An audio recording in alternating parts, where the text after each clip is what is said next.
Hello, everyone. Lauren, thank you so much for that very generous introduction.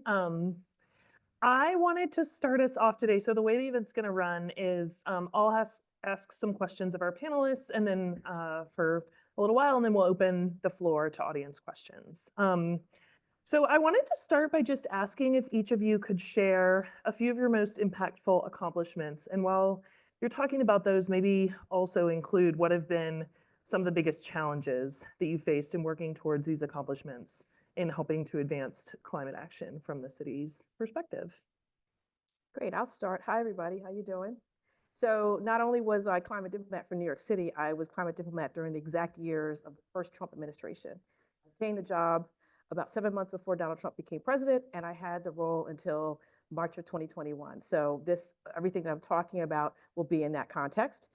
There's an initiative that we did, actually, Kale was very involved in, called Divest and Vest. So New York City and London had committed in 2018 to divest their pensions funds from fossil fuels and start investments in climate solutions. We wanted to convince other cities to do the same. So mayors de Blasio at the time and Khan, who was still mayor of London, came together to really push this forward in 2018. We put together a toolkit. We worked with many, many cities around the United States and around the world actually to do that. So that's one of my proudest achievements, because New York City pensions funds are no longer in fossil fuels, and they now have a 5% fund that is for climate solutions. Now, the things that happened against us on that is that the fossil fuel companies were really mad. So they started suing, they started trying to sue individuals. It was really a tough time, but we really galvanized and came together on that. So I think that's the thing that I wanted to put forward as the main accomplishment that we did. Great. Kale? Great, thank you, Lolita. I was joking backstage that you've really made it whenever you get to just make up your own title. And so Lolita was the climate diplomat in New York City. And I remember when you made up that title, and I thought that is so, perfect. And has really come to be a role that is so important in in the months and years since that time. So now I'm here with you all. My name's Kale. I work with an organization called ICLEI, Local Governments for Sustainability. Show of hands, has anyone heard of ICLEI before? Okay, a few. Good. Yeah, organization with a funny name, but a really fun history, going back to the year 1990, when the world was facing a global environmental crisis. And I have a pop quiz for you. So the year is 1990. The UN has called on world leaders, so these are presidents and prime ministers, to come to UN headquarters in New York to solve this global environmental challenge. So your quiz is, what was that challenge in 1990? A global environmental problem, crisis. Yep, yeah, you got it. It was the hole in the ozone layer. And so that day in New York City, presidents, prime ministers were there, but they were not the only leaders that showed up. Another group, unannounced, uninvited, came to UN. I mean, these were local leaders, mayors, council members from all over the world that said, hey, you presidents, prime ministers, we love that you're here solving the ozone, but whatever you come up with today is ultimately going to fall to us as local communities to implement. And that little gathering of people came to be known as the International Council for Local Environmental Initiatives, or ICLEI. Today, ICLEI continues that role as being the voice of local governments from around the world, connecting them to each other, lifting up roles like climate diplomats, to continue to solve these really tough challenges and recognize that the UN system, the global system, is a negotiation space, but whatever is decided ultimately falls back to cities and communities to implement. We see that with the Paris Agreement, we see that with nature and so forth. So I guess, an accomplishment I'm really proud of is achieving this role of director of local diplomacy. And I was debating with my boss, Saharnaz Mirzazad, our executive director, on Should it be local climate diplomacy? This was at the COP last year. This is a brand new title, right? And we said no, because that's a little bit limiting. And we recognize that cities are doing so much in plastics pollution, in nature and biodiversity.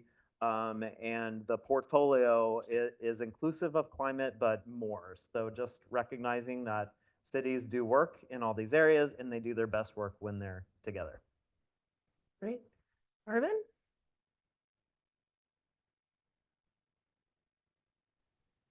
Yeah, I think our best, if I can have two, one is we've just done a deal called city that we've called Bristol City Leap, and it was a world first. We used our public assets, our homes. We own about 29,000 homes as a local authority, and our buildings and our land. And we went to market and we said we asked any private companies to come forward who would have the ability to work with us over a 20-year period to implement solutions to decarbonize our economy, to transform our relationship with energy. And we actually had over 180 expressions of interest. And the company that went out is Amoresco. And so now we're on this really innovative financial deal that is absolutely replicable, tackling our relationship with energy in Bristol. And we're trying to work with other cities to support them on the journey as well. If I can just add to that, something that weaves its way through the deal with Amoresco, but in our general approach, was also about taking seriously the need for a just transition and to think about how we tackle the perversity of climate change, in that it's the poorest and most marginalized who get hit first and hardest by its consequences, but they're also most vulnerable to being negatively impacted by some of the restructuring we have to go through. And one of my frustrations as a mayor of Bristol was some of the campaign groups, even some of the political parties that are most associated with climate, really didn't take the social dynamics around it seriously, or they would charge you with putting the economy before the planet. And that wasn't the case. We just think it's important for the sake of justice, but also to make sure we maintain a democratic mandate to make sure that we're taking account of the impact on the poorest communities and everyone more generally. So we have a just transition, a declaration in Bristol that covers local government, but the health service, the business community as well. And we built social value into that deal with Amoresco, £60 million worth, I should say, of social value, including local supply chain, living wage jobs, tackling fuel poverty for our city. Great, thank you. All right, I want to talk about what is the role of cities in the global climate change regime? And I have some kind of specific questions to think about, but maybe we could start with just in general, overall, what you all think is cities' role in the global climate change regime. Great. I don't mind kicking Oh, us. you have to, because you want a blue zone pass to COP, you get it from him. Thanks, Lolita. Yeah, so first, I think it's important to recognize that cities and local governments have a kind of official pathway to interact with the United Nations. The UN has what they call these majors groups that goes all the way back to the era of the 1990s. When the world was gathered in Rio de Janeiro for what was called the Rio Environmental Conventions gathering. That's when the UNFCCC, the UN's climate body, was created. The CBD on Convention for Biological Diversity. There's a third Rio convention. I love to quiz the crowd. Anyone know what that third convention is? We might need you to answer, Lauren. Yep, desertification. But from those conventions grew, we know have grown into the Paris Agreement, the Global Framework on Nature, and more. But there was a recognition that nations can't be the only seats at the table. Sure, it's the United Nations, but there are the constituencies that are not fully represented by just seating a couple people representative of a country at the table alone.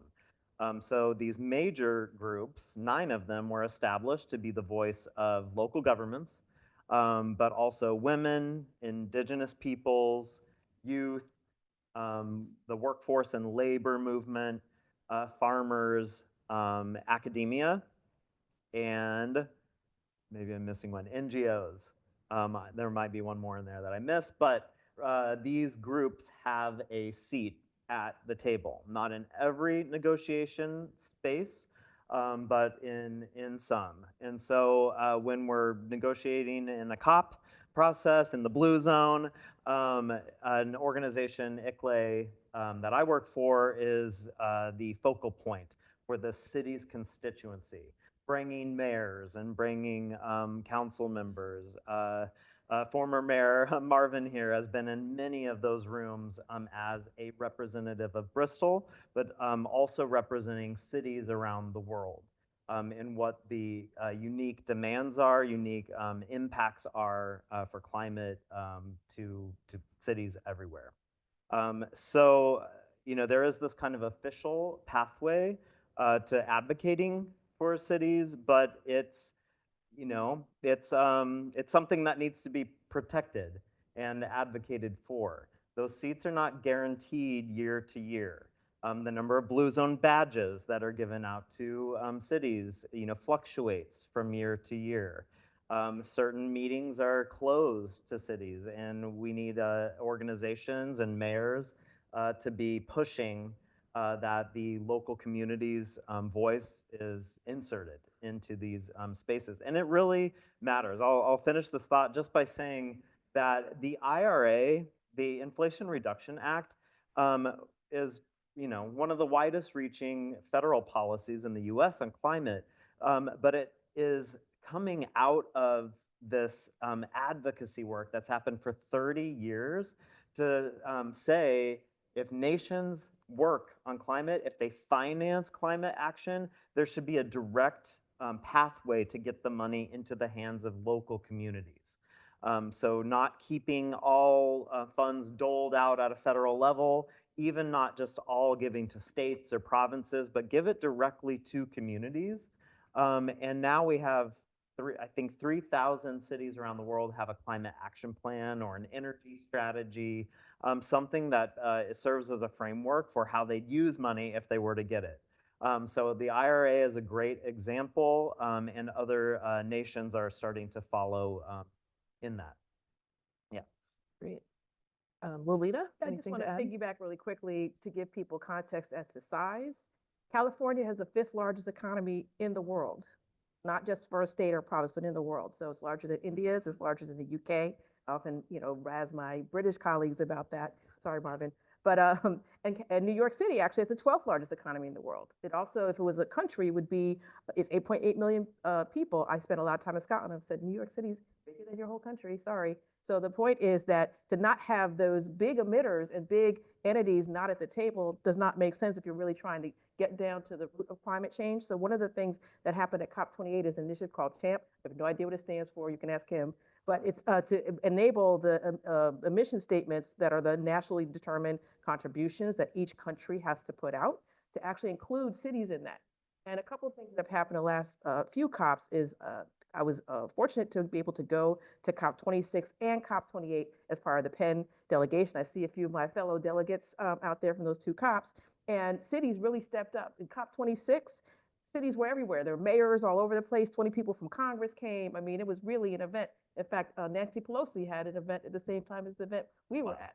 So we really flooded the zone because that was right after President Biden came into office. And then 2 years ago at COP28, 200 city and state leaders were flown to Dubai at the cost of the UAE, as well as Michael Bloomberg, there's a Bloomberg multiverse, which you'll start to hear about, that they are involved in a lot of things, but they really stepped up and made sure all those leaders were there. Marvin and I were at a couple panels together, as a matter of fact, to really talk through the importance of cities being involved in this. So cities are basically here to stay. And I think this year, particularly with COP30, you're going to find a lot of city leaders there, as well as New York Climate Week, people coming from all over the world for that, because it's also the same week as UN General Assembly. But the city leaders and the state leaders are now showing up in droves to these events, which was not happening before COP26. Marvin? Yes. Thanks. I mean, so much has been covered. I would just say that amongst the city leaders, I've been interacting with, we've been making the case. Look, the math, as Lauren set out at the beginning, most people now live in cities, and it's going to be increasingly the case. So, if you want a vehicle through which to reach human lives and decarbon, reduce the amount of carbon each life requires and its planetary impact, then working through the structure of cities gives you an incredible vehicle to work through, because you can reach more human lives more quickly through cities than other forms of human organization. It's also, incumbent on cities to lead, because we know that that's where people are going to be impacted. So when we're looking for the interests of our populations, and we're looking to reduce the forces that result in harm to people, whether it be through water or heat, this brings the mantle of leadership onto the city shoulders. And I think what we've looked at a lot in Bristol about, I didn't say we solved it, but that comes to another challenge of resource and expertise available to enable place leaders to solve it, particularly if they're being financially disadvantaged by national governments, is density. The fact that we can provide a dense life in which we can have people living in close proximity to their employment. We can come up with means of using energy that are much more efficient through shared buildings, provides a unique opportunity. I think the other thing I would just suggest that brings the leadership is that the current framework is failing. That's maybe a harsh way of putting it. Put it, in other ways, it's not doing what we need it to do at the pace and scale we need it to get done. And there was we had the open letter off the back of the last COP that said the process is very good for coming up with declarations and policies, but not good at implementation. And I think back to Barack Obama's piece of advice for new leaders: learn how to get things done. Getting things done isn't just about intention, it's about understanding how systems work or don't work. And at the moment, we seem to have a global system that is not actually delivering the technological interventions that need to be delivered um, at the pace and scale we need to deliver them, as I just said. And I think cities are a place where we can look at a level of organization in which we can get actual delivery, decarbonising our housing stock, making our transport more efficient, all those nuts and bolts issues that underpin the systems of human life that we need to tackle if we're going to get the results we need. So I think that's a good example. Okay. Kale, anything to add? Or Marvin, are you able to hear us yet? Mayor Reese back. Okay. I'm back with you. Awesome. Okay, Marvin, we were just talking about the relationship between cities and insurance, financial sectors, private sector. So I wonder if you could speak to that, whether there's a relationship there that's separate from the national government. Well, I think there has to be. Not that we would seek necessarily to make it separate, because I would much prefer there to be a current of energy that we can tap into that includes national governments thinking about how it can broker relationships between cities and the private sector. Because as just picking up on the final point I heard from Lita, there's not enough public sector money moving at the pace of scale we need it to move. So we have to have private sector money. Now, as a mayor, again, the challenge of beginning to engage with the private sector is, do we have the skill sets and the experience in local government, place leadership to engage with the private sector? And there's a number of challenges on that. One is we could end up developing projects, interventions that the market doesn't recognize or doesn't find attractive, or don't give them the returns that they need to mobilize the finance. So we need that expertise because we haven't got time to develop propositions over the course of a year and a half, 2 years that the market can't work with. Look, our City Leap deal in Bristol took us 5 years to get done and cost us £9 million in the end to get that deal done. It's unlocked £1 billion over 20 years, but that talks about the scale of investment that's needed at the front end. The other side of it is the practicality and politics of it, that we're custodians of public sector assets, right? So when we enter into a deal, not to put too fine a point on it, we don't want to get ripped off. And what we don't want, and what I faced in Bristol a lot, was journalists and opposition politicians saying, "Oh, you're giving away the city's, family jewels. You're giving a heart of the city away." Well, the truth is, there are no solutions to be had without a price to be paid and a risk to be taken. So we had to take the risk of doing a deal. But what you want to do is have access to the level of expertise that mean that you can stand up in front of your population and say, we are doing this deal, but there are absolute sure guardrails around it. Your interests are being upheld. Now, we'll do that as individual cities because we have to, if we can afford to get it done. But obviously, it's much better if we can draw on expertise from other cities and ideally from government as well. And everyone has a vested interest in that, because when cities can come forward, then all that money that Mark Carney has told us is prowling around the world looking for somewhere to invest. We can bring forward those propositions in which they can invest. So potentially we can all do incredibly well out of this.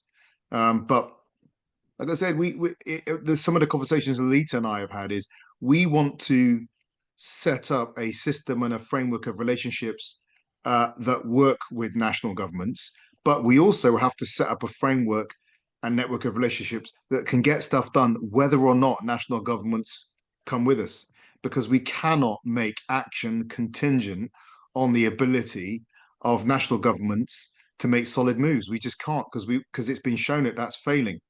So we hope for the best and plan for the worst. Can I add to something else that has come up in this realm, because I'm sort of the thin Venn diagram sliver of somebody who has extensive experience in the private markets. I worked for Morgan Stanley for 12 years before, as well as the city. And what I see that cities need, and this is piggybacking a little bit off what he said, is resourcing and capacity. So I've said it from this stage before, the 3 Ps to me are not public-private partnerships, they're policies, procurement, and permits.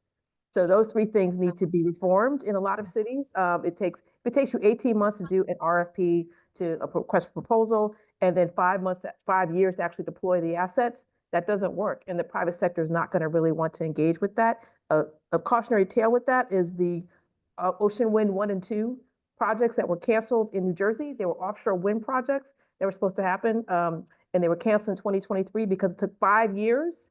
And by the time that 5 years happened, COVID was in between, interest rates went up, supply chains went, haywire. So they pulled out. And that is really kind of cascaded to collapsing the offshore wind market in New Jersey. And so we really need to think through as cities and states, streamlining those processes so it only takes 2 years to deploy the money. It only takes 3 months to do the RFP. And I think working with cities on what they need to get there is something that organizations like ICLEI and C40 and others are bringing cities together to talk with one another about how to do that, so that private and public can actually come together in a meaningful way. Right. What is the role of universities in helping cities to advance climate action? I have an answer to that. I didn't want to hog the floor, but New York City has a very specific answer to that. We have something called the New York City Panel on Climate Change. It started by Mayor Bloomberg way back in 2005. So all of New York City's climate projections are done by that group. And it's university presidents, well, not presidents, university scientists. Actually, the head of that for a long time was Cynthia Rosenzweig, who is also she's a rock star in this world. She has participated as a chapter person on the what's it called, the big international, you know what I'm talking about. The IPCC. Thank you. Yeah. Sorry, y'all. Mental brain fart there. She writes a lot of amazing reports. Yeah, so. she's amazing. Like, Look her up. I'm telling you, she's amazing. I'm friends with her. But she headed our New York City panel on climate change. So all of our climate projections were solid because there were people coming together who actually knew what they were talking about. And because of that, other cities kept following that. So a lot of cities actually utilized their university resources to do those climate projections. Also, there's an organization called UCERN. I don't know what it stands for, but the North American Hub is someone at Drexel right here in Philadelphia. And it's a lot of university scientists who come together to work with cities on how they are actually dealing with climate change. Mm-hmm. Great. Marvin, did you have anything, thoughts on the role of universities in helping cities advance climate action? Oh, yeah, absolutely. I mean, first off, I would say cities are fellow governance organizations. So what a city is and how it functions isn't simply the result of decisions made in local government. As a mayor, I don't pull a lever and then I get these citywide outcomes. Bristol's a city of just under 500,000 people. We've got about 65, 70,000 students, and I don't run the universities. They're bigger stakeholders. So actually our city outcomes, be it be direct, how the university manages its estate, but also the impact it has on the wider city economy, housing stock, for example, transport numbers is massive. So it's a first citizen organization, I might say.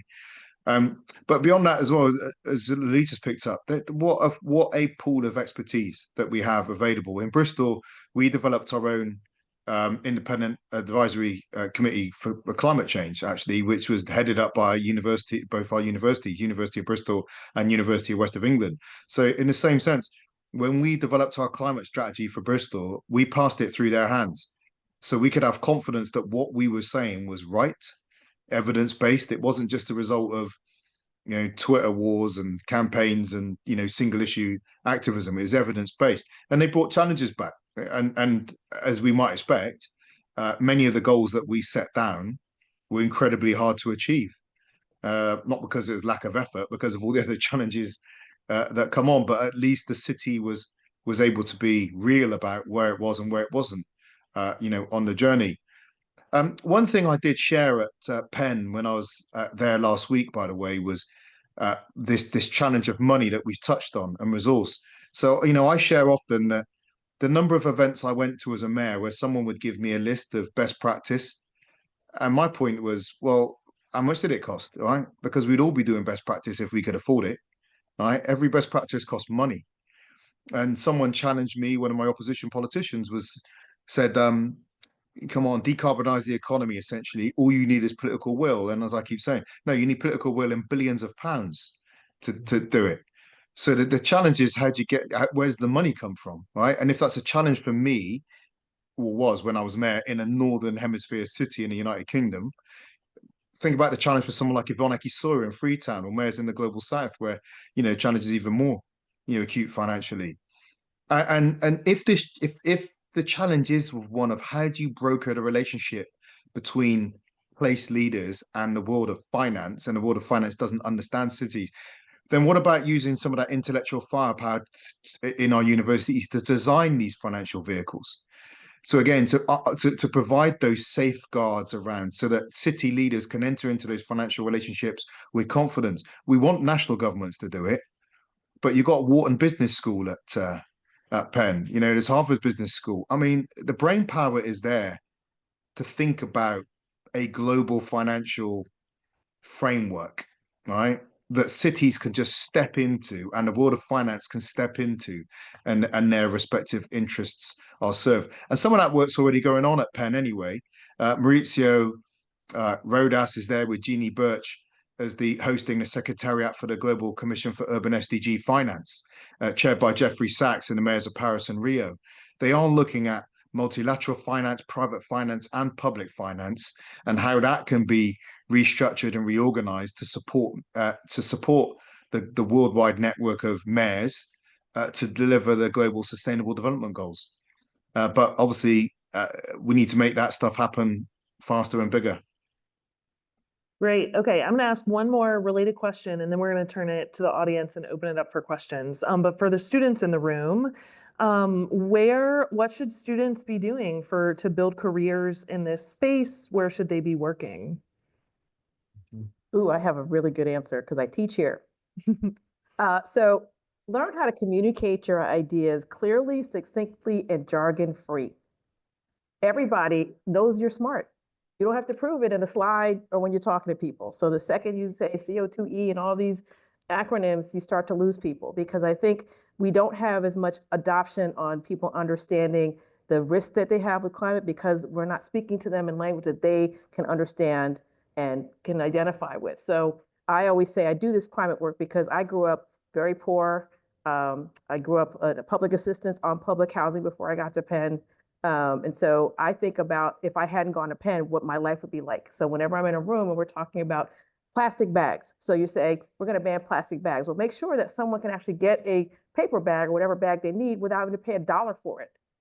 Because when they go to the store, they may have just picked up their children from school. They may be a single mom, tracing around 3 kids.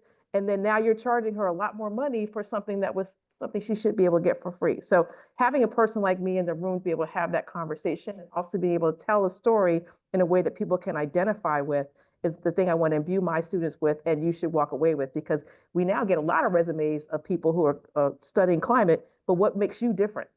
So if you can communicate your ideas and get that mayor, get that department head to basically agree that you have a good solution for them, then you'll get the job. Okay. Great advice, Lolita. And I remember you telling me early in my career to work on communication skills. I hope you were not telling me that. I don't remember that. Then I said, oh, see, we're friends. So It was good advice. No, I don't think you were picking on me. okay. You were just saying that, ICLA is really good with data. You all do a lot with data, visualizations, emissions protocols, being able to speak publicly in simple terms about this stuff is so important. And I've really taken that to heart ever since. So I think one thing that's really changed in careers over the past 10 years is that a climate job goes by many different names and might not always have climate in the title. And so watch out, and you might even find that in the next few years, fewer jobs advertising themselves as climate jobs. So I guess I'm just saying, read between the lines, read job descriptions for roles that sound like they can touch on climate action or open a possibility for you to shape them into a climate career, and may not present itself up front like that. If I think of a really specific example, I'll share it. But I also want to say that 10 years ago, climate jobs were in, like federal agencies, were maybe in nonprofit roles for sure. Now they're everywhere. So even explicitly, like all levels of government, city, community-based organizations, state, to international, there's climate roles needed. That's not going away. So, we're in a political environment that seems unfriendly to sustainability roles and career paths today. That we've been here before, we'll be here many times over and over over the course of a 30 or 40-year long career. The trajectory is that this is a sector that is going to grow by leaps and bounds, no matter what, here and around the world. So I just want to say, don't despair if you've been like having second thoughts about your career field in sustainability or policy. Stay the course. It will pay dividends for years and years to come. The last thing I want to say is related to the last question about what can a university do, because I have a really clear call to action for those in the room here. In a recognition that the COP system has a lot of criticism, and the COPs as a climate conference are not achieving what they're setting, what they're supposed to be doing, at least not quick enough. The UN even recognizes this enough that they have opened an official pathway for local communities to be hosting a mini COP or a local COP. Sometimes you hear it called a town hall COP. And the outcomes of these super, community-led events can be reported directly to the UN's climate body, the UNFCCC. And so I've seen that we're in the very beginning of this. There's been 23 mini COPs around the world to date. But this next year, in between now to COP 30 at the end of the year, we need hundreds of communities to be hosting these mini COP events and reporting out to the UN to say, it's kind of like we are still in an international uprising that, I shouldn't use the word supersedes nations, but complements the work of nations and the NDCs by showing directly local community contributions to the Paris Agreement. I bring it up here because some of these the best events I've seen happen are led by universities and led by students, and bring local governments together with the Chamber of Commerce, with high school students, with all sectors coming together to host a one-day, half-day, full week, whatever you want to shape it up to be, mini COP, that you all could host this kind of thing yourself. So ICLA's here as a partner in this kind of thing to help you, but I really encourage you all to think about that for Philadelphia. I think we're going to be on it. Great. Happen. Before we open to audience questions, Marvin, did you have anything else to add about what students should be doing and where they should be working? I just pick up on the last point. You can work in any range of places, right? Because I mean, look, I've just stressed this now. We need people in finance, right? Getting into those financial institutions, and working out how we're going to get these trillions of dollars that are out there looking for somewhere to invest, landing, and not just in the obvious places, in the hard to deliver places as well. So, again, one of the things that we've talked about with the Global Commission on SDG finance was that there's difficulties in some countries. Did they have national political instability? Did they have, do they struggle to bring forward bankable propositions? Well, can you be one of the people that help solve that? Because if you do, you can unlock the investment that's needed to get the tech that's the engineering rolled out. And dare I say, I mean, there is no alternative. I mean, urbanization is happening. It's going to happen in an organized way in which we get ahead of it and we put good infrastructure in place to sustain a good quality of life, but obviously more efficient life, which is what we need to reduce the price the planet pays for hosting us. Or it's going to be chaotic, right? Because it's going to happen either way. So solving that is great. Finance, we need good leaders. And that's a very generic term, but dare I say, in politically right now, I'm pretty dismayed at quality of leadership and the way it understands the world, and we need people to move into those spaces. A few years ago, I went for breakfast with Stanley McChrystal, of all people, actually, and one of the things that he said is he fears now that the price people. This was in 2010. He said the price people pay for getting involved in public life is so high that good people just won't do it. Right. And what we need, and you'll leave it with narcissists or people who don't have the ability to hear criticism. We must not retreat from public life and public leadership, no matter how problematic or disappointing it may seem. We must get involved in public leadership and private sector leadership as well. Lastly, I'll just put one up as well. We need engineers, but also we need storytellers, right? There's a real battle for the world's narrative right now.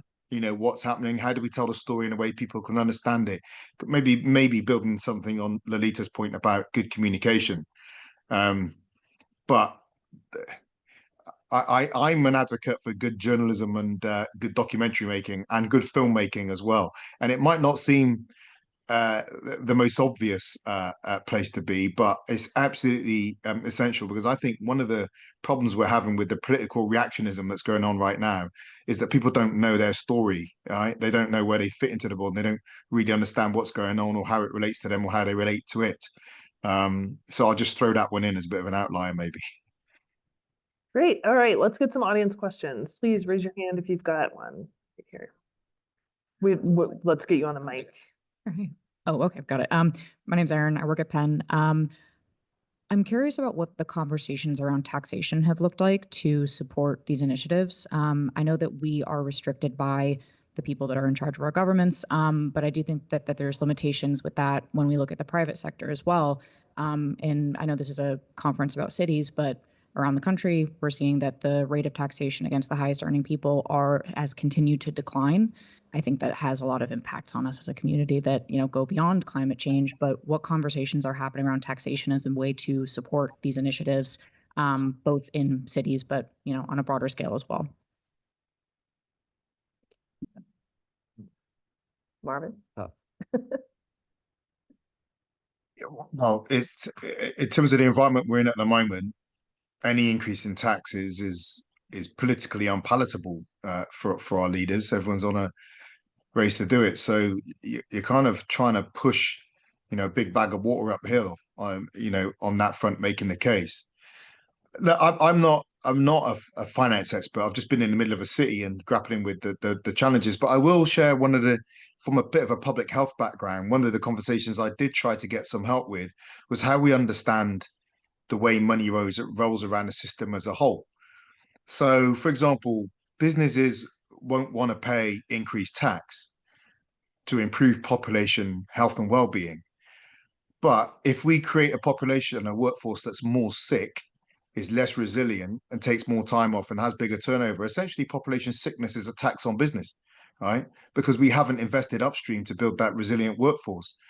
If we don't spend on the mitigation and adaptation, then more extreme weather is going to impact on business, and they're going to pay a financial penalty for that anyway, be it disruption to the workforce. In Bristol, we've got a number of businesses that can't even get insurance because they're next to a river that we have yet to got the flood defenses in. That is a risk that was a cost they'll have to incur at some point. Or if they do get insurance, the rate of insurance is increased anyway. What I struggled with in the UK and trying to have that conversation, there was no way of making those connections in a coherent way that seemed to matter. Any conversation around tax and financing seemed to be one-dimensional or two-dimensional at best in the moment, point A to point B, but never looking at the broader kind of dynamics in which we operated. If we could, I would suggest that maybe if we could come up with models that talked about, that looked at longer term horizons, then we'd be in a position to maybe communicate tax, not just as an attack on business or households, but almost as an insurance, something that actually will produce a return in the future by way of reduced future costs, be they direct costs of the impact of negative climate conditions, or by the indirect benefits of better conditions in which we're trying to do business. Great. Another audience question?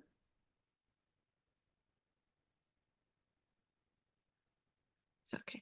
Hi, my name is Ariana. I actually work at the School of Medicine. My question was, what are the successful strategies either of you have used with either businesses or other leaders who are hesitant to be progressive with the climate? And is it simply like monetary? And how have these changes or the way you've leveraged them being more progressive changed over the course of like the past 25 years? Well, we had a New York City, a galvanizing event, and this is actually how I got into climate. I had a completely different job. I was in charge of, I've had many hats, in charge of Second Avenue Subway and Barclays Center before they were built from operational agency standpoint. And then when Hurricane Sandy happened, it was like the Avengers. You're the best at public affairs. You're the best at this. You're the best at that. None of us worked in climate, and they brought us all together. And I bring that up because it was a $19 billion event in New York. So the stock exchange was closed for 2 days. All of Manhattan below 30th Street was dark because of a substation that went out. It was just a galvanizing event for New York City. So all the entities that were really not thinking that climate was a big problem understood immediately it was a big problem. So unfortunately for New York City in particular, it took that galvanizing event, and now they're all in. All these defenses being built, and people recognize that the impacts of their store being closed, or they're not able to do any commerce, or their entity being flooded and they're out for 6 months. Sadly, that's what it took. And I think for New Orleans going through that as well, a lot of cities saw that and said, we're going to lose a lot of money if we actually don't have these defenses in place. So I think those, unfortunately, very large climate events, Houston getting a year's worth of rain in 3 days and dozens of people dying, Chicago having a heat wave where hundreds of people died because they didn't turn on their air conditionings, and all sorts of things that happened. So these galvanizing events have really woken people up over the last 20 years. And now they're happening monthly and yearly instead of every 10 years. And so I think that's the thing that has changed dramatically. And something that we talked about earlier, and I'll end here, Florida, even though people don't know this, the first state level chief resilience officer was in Florida, hired by Ron DeSantis in 2019. It's not talked about a lot, but that's a fact. Oh. So because Florida is sinking and they have sea level rise, all sorts of things going on in South Florida. So above politics is we have a problem, we have to work together. So the different parties are coming together silently and working together and getting it done.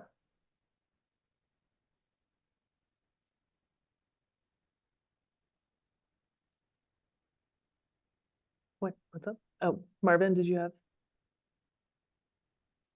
Oh no, I just say there's plenty of traction with kind of soft power. Our business, a lot of our businesses in the city, signed up to our to pledges on standards they would meet, and we didn't have any formal power, but it's in some sense there was just a buy-in, right? And they wanted to be a part of it. It was part of the city's brand, part of our image, and part of, and part of a common cause.